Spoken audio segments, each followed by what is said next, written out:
and welcome back to my channel. Today's movie is Oscar-winning Korean thriller drama movie called Parasite.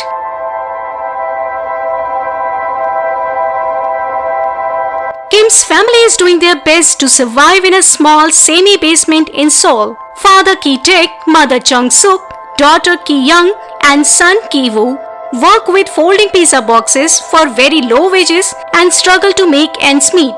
This forces them to use their phones by the bathroom window to steal Wi-Fi or keep their window open to allow gas-generated steam to enter the house and kill bugs, even if they end up inhaling them.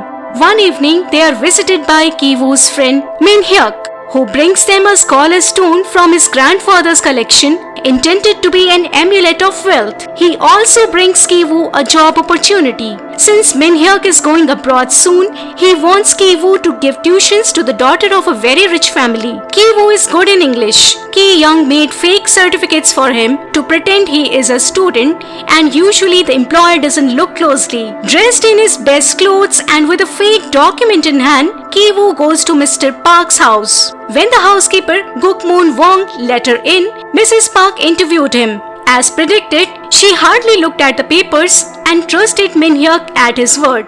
But she wanted to spend the first lesson to verify that Ki-woo is a good teacher. Ki-woo teaches Mrs. Park's daughter, Da-hae, who becomes very shy and startled when Ki-woo suddenly grabs her wrist. But since it's just a gesture to comfort her as she struggles to understand the exercise, she becomes impressed with him and decides to hire him and also pays him well. After first grade, he also meets his son, Da-song, who has joined the Boy Scouts.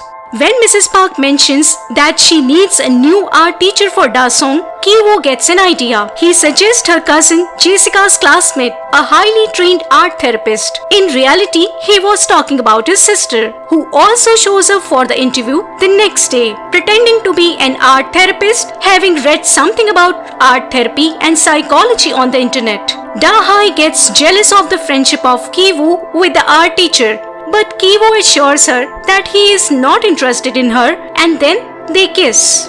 Ki-young convinces Mrs. Park to give Da-song his first lesson alone, and at the end of it, she impresses her by showing him how well behaved her son is now. She also shows Mrs. Park added signs of trauma to Da-song's paintings by mentioning an incident he experienced in first grade. Convinced that her son needs art therapy, Mrs. Park hires Ki-young for a handsome salary. Later that day, she also meets the father of the family, Mr. Park, who offers his driver to drive her home. During this trip, Ki-young gets an idea and takes off his panties to hide them in the car. Mr. Park finds a pair of panties in the car and thinks their driver took lovers into the vehicle, maybe even drugged, because no one in their right mind leaves their panties in a car. They fired the driver. When Ki-young was leaving after class, Mrs. Park asks her opinion about the driver. She takes this opportunity to suggest her uncle's old driver, who actually turns out to be her father Ki-taek. He has some driving experience. He goes for a test drive with Mr. Park, who is impressed by his good manners and extensive knowledge of the city. His ride is so smooth. Mr. Park doesn't even spill a drink when the car turns, so he hires him on the spot. The last part of the plan is the most difficult. The housekeeper Moon Wong is a stubborn, cunning woman who has worked in the house since it was in the hands of the previous family.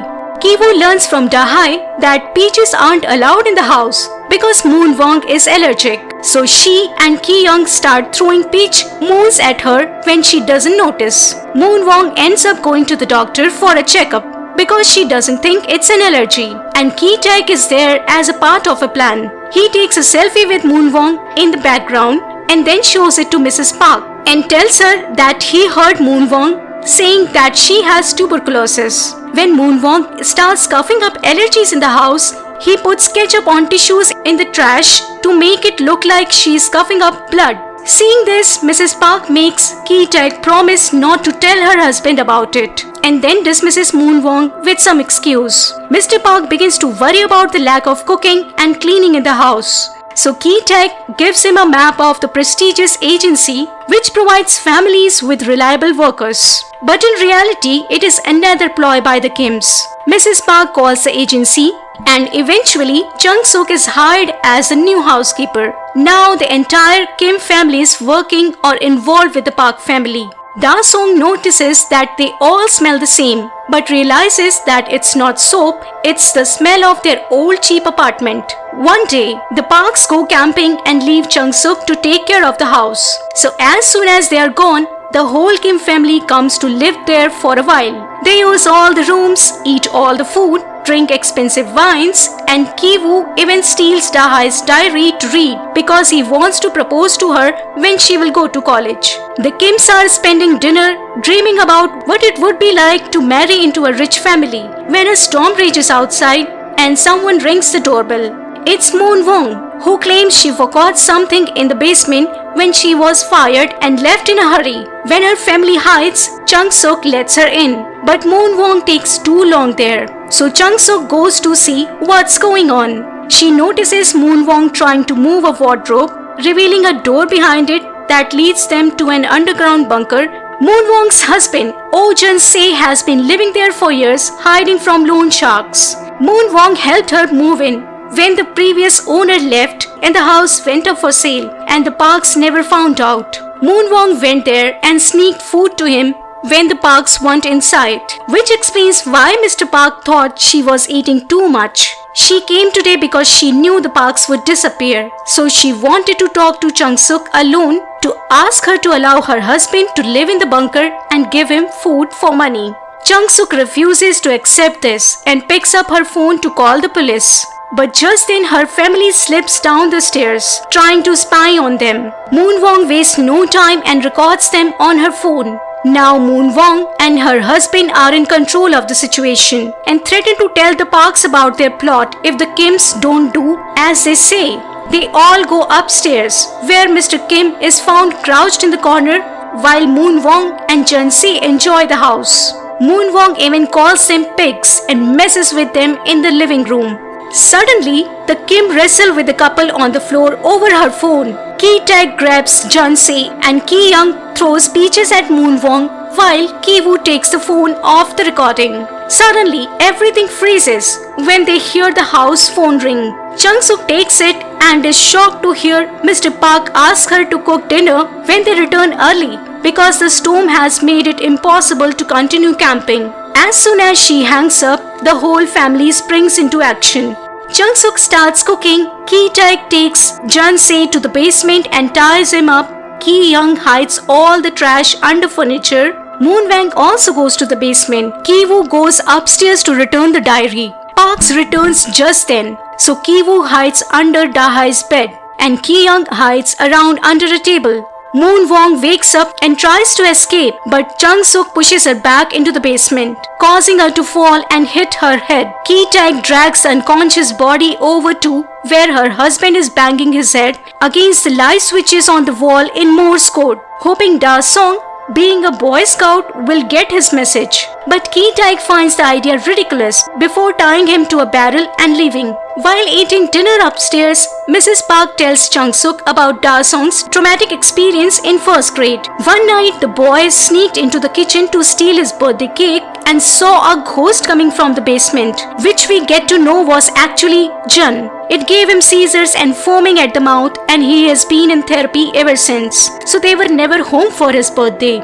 It turns out that Da-sung wants to camp out in the garden in the rain, and his parents let him, deciding to sleep on the couch to keep an eye on her. Now the Kims, who are hiding under the furniture in the living room, have to listen to the Parks complain about their smells and make fun of them. When the Parks couple finally fall into a deep sleep, the Kims leave the house and run in the rain toward a neighborhood flooded with sewage. Their apartment is also flooded, so they grab as many of their belongings as possible before going to spend the night at a local gym that opens its door to poor people who lost their homes in the storm. Ki-woo brought the scholar's stone with him. In the bunker, Moon Wong dies from the shock she received earlier, and Jun-se tries to use the lights to send a Morse code asking for help. Da-sung sees it and interprets it, but it's nonsense. The next day, Mrs. Park decides to throw an impromptu party for Da-sung's birthday, and the Kims have to put on their best polite face even though they are devastated after losing their home. Jung-suk cooks and sets the table outside. Ki-taek has to drive Mrs. Park to buy all the party supplies while they laugh at his smell. And the Kim siblings have to put on smile because they have been invited along with a lot important guest of the party. During the party, Mr. Park and Ki-taek dress up like Indians because they plan to put up an act before Da-song. After spending some time with Da-hai, Ki-woo takes the scholar's stone and descends into the basement, where he is jumped by Jun-se, who somehow managed to free himself. After stopping him from escaping with a rope around Ki-woo's neck, Jun-se knocks him out with a rock and leaves the bunker, grabbing a knife from the kitchen on his way to the garden party. To avenge his wife Moon Wong, Jun-se runs out and stabs Ki-young. Da-song starts convulsing as soon as she sees him, while Da-hai finds Ki-woo's body and takes him outside to ask for help. Ki-taek goes to check on his daughter and tries to hold his hand over the wound to stop the bleeding, while Jung-suk jumps on Jun-se and kills him. Mr. Park doesn't care about any of his employees. He just wants to get his son to the hospital. So he insists that Ki-taek give him a ride. But Ki-taek doesn't want to leave his family behind. So he throws him the keys so he can drive himself. The keys fall to the grass, and at that moment, Jun-se also falls on them. Mr. Park goes to get them, but even in such mortal distress, he covers his nose as he moves his body. Enraged by such a despicable act, Ki-taek takes out a knife and kills Mr. Park before fleeing the scene. Weeks later, Ki-woo wakes up from brain surgery. The injury and the procedure left his mind in a fragile state, so he can't help but laugh at everything that happens to him. His sister Ki-young is dead, and his father is missing. He and his mother were allowed to leave on probation due to a traumatic incident they are not charged with, because it was self-defense. The detective continued to follow them for a while, thinking that they might lead them to him, but they really didn't know where Kim was. Months later, when the news has finally moved on and the police are no longer following them, Ki-woo spies a Park house, now occupied by a German family, because they don't know about the house history. There, Ki-woo realizes that someone is using the lights to send a Morse code message. It is his father, who has been hiding in the house bunker all this time. He buried Moon Wong's body in the backyard and now survives by invading the kitchen every night. He also sends Morse code message every day, hoping her son will see them someday. Returning to his old apartment, which he still shares with his mother, Ki-woo writes a letter to his father promising to work hard and earn enough money so that one day he can buy the house and reunite with him. Thanks for watching. Subscribe for more such videos.